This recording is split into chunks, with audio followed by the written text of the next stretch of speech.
Coşlu derya şelpe kakyan tolkunundan gülüyen. Coşlu derya şelpe kakyan tolkunundan gülüyen.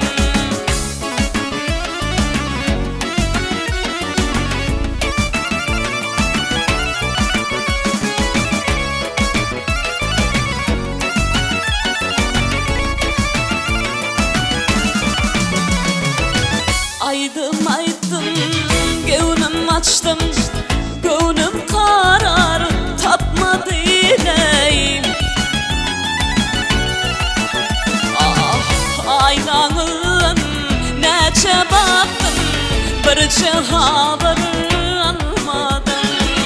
Aynanın neçe baktım, bir haber almadım.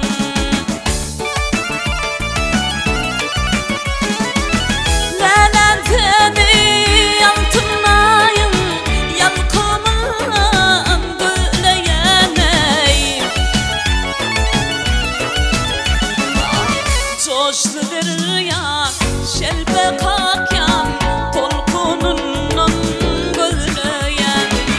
Coşlu derya şelpe kakyan tolkunundan gülüyen.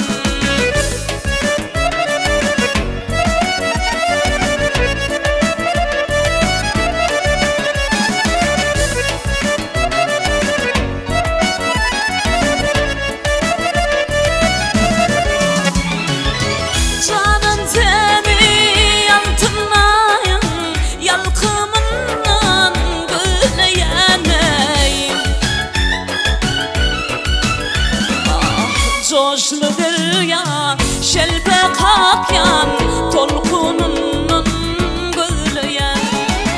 Coşlu